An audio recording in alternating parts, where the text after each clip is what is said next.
செஞ்சது பாவம் இந்த பச்சை மண்ணு என்ன தப்பு செஞ்சது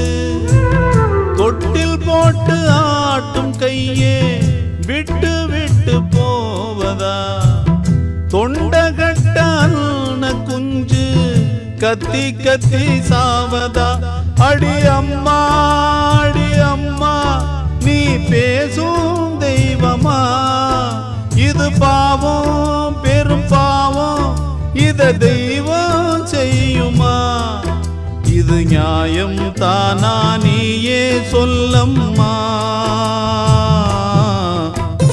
எனக்கென ஒருவரும் இல்லாமல் போனாலும்